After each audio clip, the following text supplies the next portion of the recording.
खुद से जीतने वालों को मेरा सलाम और प्रणाम। लोगों की बात है, ये दूसरों की बातों पर रिएक्ट करता रहता है। गौतम बुद्ध ने शांति से कहा, ना लोगों की दिक्कत है ना तुम्हारे मन की। तुम्हारे मन के अंदर एक तनाव है, अंदर के तार खिंचे हुए हैं, इसलिए कोई भी बात होती है वो शोर कर देती है। मैं तुम्हें 3 अभ्यास सिखाऊंगा जिससे ये तनाव मिटेगा और तुम्हारा मन अपने आप रिएक्ट करना छोड़ देगा। अहंकार को चुनौती। आश्रम परिसर में एक यात्री ने टिफिन गिरा दिया। दूर से एक जवान भिक्षु गुस्से में चिल्लाया, अरे मूर्ख, यहाँ खाना मना है। यात्री मुस्कुराया और बोला, अरे भिक्षु जी, टिफिन तो खाली है। कहीं आप नकली भिक्षु तो नहीं जो इतने सालों बाद भी गुस्से पर कंट्रोल नहीं आया। और वो यात्री हंसता हुआ चला गया। भिक्षु बाहर से चुप रहा, लेकिन उसके भीतर कुछ जल उठा। उसी शाम जवान भिक्षु गौतम बुद्ध के कक्ष में गया और कांपती हुई आवाज में बोला, तथागत, मुझे पता है कि मुझे रिएक्ट नहीं करना चाहिए, लेकिन लोगों की छोटी छोटी बातें मुझे अंदर से हिला देती हैं। मैं पूरे दिन बेचैन रहता हूँ और कई गलतियाँ करता हूँ। मैं 3 साल से आपके साथ हूँ, लेकिन मुझे एक दिन भी शांति नहीं मिली। इसलिए मुझे आश्रम छोड़ने की अंतिम आज्ञा दीजिए। गौतम बुद्ध कुछ देर मौन रहे, फिर बोले, मैं तुम्हें रोकूंगा नहीं, ये तुम्हारी जीवन यात्रा है। शिष्य चौंक गया।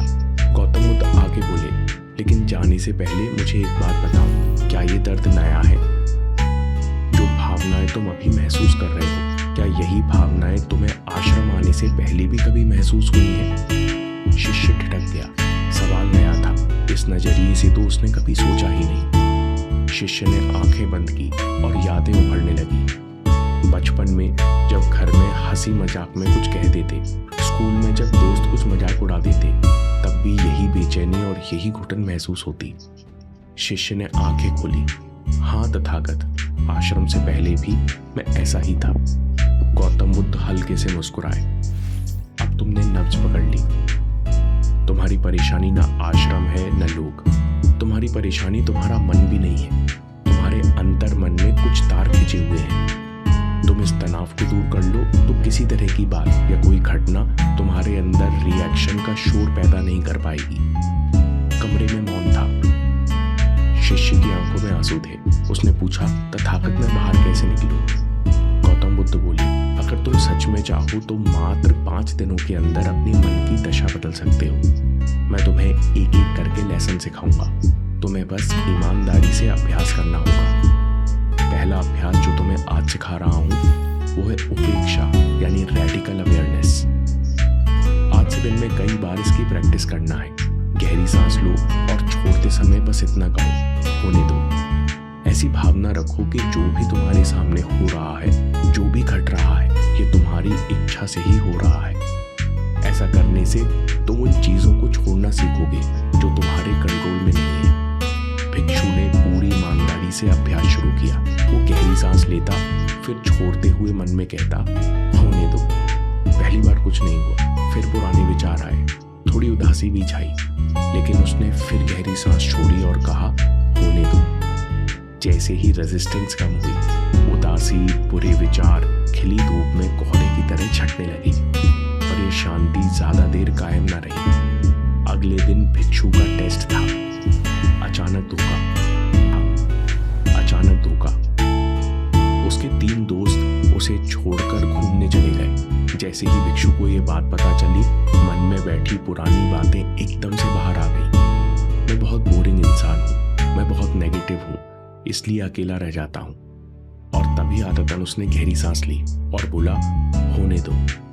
मन में विरोध उठा, कैसे होने दूं, ये गलत है। उसी पल उसे गौतम बुद्ध के शब्द याद आए, एक्सेप्टेंस का मतलब ये नहीं कि तुम गलत को सही मान लो। एक्सेप्टेंस का मतलब है कि रियलिटी से लड़ना बंद करो, क्योंकि रियलिटी न्यूट्रल होती है। जब रियलिटी में तुम सही गलत के लेवल लगाते हो, तभी तुम रेजिस्टेंस पैदा करते हो। भिक्षु वहीं रुक गया। उसने फिर गहरी सांस ली और छोड़ते हुए कहा, होने दो। और थोड़ी ही देर में शिकायत, जलन, रेजिस्टेंस सब खुलने लगी और अचानक उसके मन को चैन मिलने लगा। अचानक उसे विचार आया, अगर दोस्त मुझे अकेला छोड़ के नहीं जाते तो मैं जजमेंट छोड़ना सीख ही नहीं पाता। भिक्षु के चेहरे पर हल्की सी मुस्कुराहट आई। आज उसने बुरी परिस्थितियों को एक्सेप्ट करना सीख लिया था। भिक्षु ने रियलाइज किया कि जब आप जजमेंट छोड़ते हो तो अपने पास्ट के बोझ से भी भले ही कुछ ही देर के लिए सही लेकिन मुक्त हो जाते हो। 5 दिन यूं ही निकल गए। अब हर दिन उसे नई आज़ादी का एहसास होने लगा। जब भी कोई घटना होती, उसकी पसंद की या नापसंद की, वो कहता होने दो। धीरे धीरे उसे अंदर से एनर्जी महसूस होने लगी। छोटी छोटी चीजें करने की इच्छा जागने लगी क्योंकि मन में रेजिस्टेंस कम हो चुकी थी। उसे समझ में आया कि इससे पहले मैं दिन में कई बार चीजों को एक्सेप्ट ना करके अपनी ऊर्जा खुद ही खराब कर रहा था। अधूरा काम।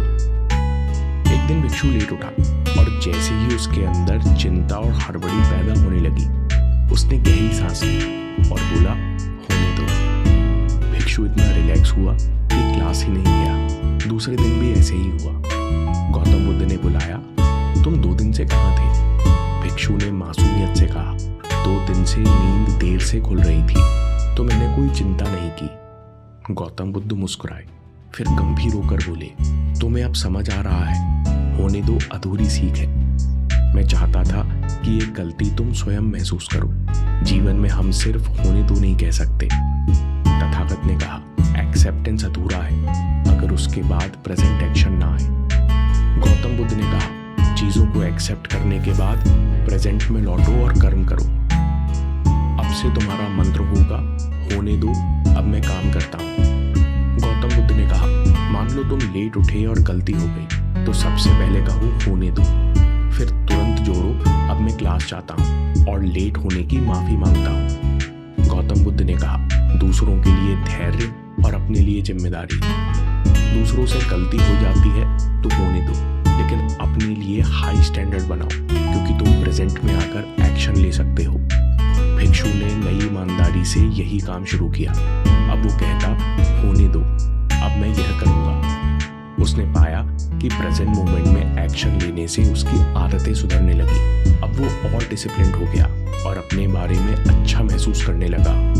भिक्षु को एक और अंतर दिखा, अब उसे दूसरों को कंट्रोल करने की इच्छा नहीं होती। पहले जब कुछ खराब होता तो उसका ध्यान बार बार दूसरों की कमियों पर चला जाता था, लेकिन अब उसका मन इन बातों से खाली था क्योंकि अब उसके पास एक नया रास्ता था, एक्शन। धीरे धीरे उसके अंदर धैर्य भी विकसित होने लगा। उसे गौतम बुद्ध के शब्द याद आए, धैर्य बहुत बड़ा तप है। अगर आंतरिक बल बढ़ाना है तो अपने धैर्य को बढ़ाओ। अचानक गलती। एक दिन अचानक किसी लड़के से भिक्षु की बहस हो गई। जो मन पिछले 2 हफ्तों से बेहद शांत था, वो अचानक बेचैन हो गया। पुराने रिएक्शंस एक साथ लौट आए। उसका मन बार बार कहने लगा, तुम कभी नहीं बदलोगे, ये इतना आसान नहीं है। हताश होकर भिक्षु सीधे गौतम बुद्ध के पास गया और सारी बात बताई। गौतम बुद्ध ने शांत होकर कहा, जरूर तुमने एक गलती कर दी है जिस कारण तुम्हारे मन का बैलेंस टूट गया है और तुम अनजाने में पुराने पैटर्न्स में फंस गए हो। लेसन 3, विरुद्ध आचरण से बचो। गौतम बुद्ध ने आगे कहा, पहली गलती, किसी को भी अपने शब्दों और शरीर से कष्ट मत दो। शरीर से हिंसा, चोरी, गलत यौन आचरण से बचो और वाणी से झूठ, फूट डालने वाली आदत, कठोर भाषा और व्यर्थ की बुराई से बचो। नहीं तो तुम्हारा मन गिल्ट, रिग्रेट, बेचैनी का घर बना रहेगा।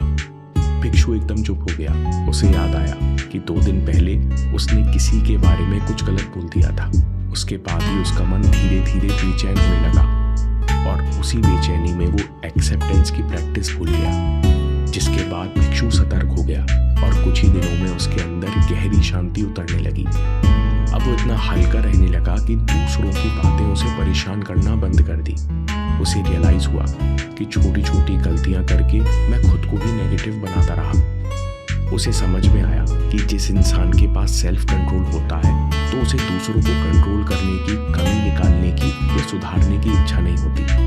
अब भिक्षु अपने आप में बहुत खुश रहने लगा और फिर एक अजीब बात हुई। लोग अपने आप भिक्षु की तरफ अट्रैक्ट होने लगे, उससे बातचीत करने लगे, जैसे हर कोई उसकी शांति और खुशी का हिस्सा बनना चाहता हो। दोस्तों, समरी में सबसे पहली बात, अगर अपने मन में रिएक्शंस की जगह शांति, धैर्य और शक्ति चाहते हो तो रियलिटी से लड़ना बंद करो। जब आप किसी घटना पर सही या गलत का टैग लगाना छोड़ देते हो तो अंदर से रेजिस्टेंस कम होता है। रेजिस्टेंस के हटते ही नेगेटिव इमोशंस और विचार धीरे धीरे कम होने लगते हैं। इस एक्सेप्टेंस से ही आप पास्ट के बोझ से मुक्त हो सकते हो। दूसरी बात, प्रेजेंट में लौटो और कर्म करो। एक्सेप्टेंस के बाद प्रेजेंट एक्शन जरूरी है। दूसरों के लिए धैर्य और अपने लिए हाई स्टैंडर्ड और जिम्मेदारी। तीसरी बात, विरुद्ध आचरण से बचो। अगर शरीर और शब्दों से कर्म गलत होंगे तो मन अशांत रहेगा, गिल्ट रिग्रेट से भरा रहेगा। इसलिए शरीर और शब्दों से भी गलतियां मत करो। जब आप हिंसा, झूठ, कठोर और व्यर्थ बोलने से बचते हो तो मन हल्का रहता है। अंदर की शांति, पॉजिटिविटी और मैग्नेटिज्म बढ़ते ही लोग अपने आप आपकी तरफ आकर्षित होते हैं। क्या तेज दिमाग किस्मत से मिलता है या कोई भी अपने लिए दिमाग की क्षमता बढ़ा सकता है? अगर दिमाग को सही तरीके से ट्रेन किया जाए तो मेमोरी, फोकस और बुद्धि कोई जादू नहीं, ये एक स्किल है जो कोई भी डेवलप कर सकता है। वैदिक टेक्निक्स पर वीडियो जरूर देखिए। मैं काम के किस्से लाता रहूंगा। हम जीतेंगे।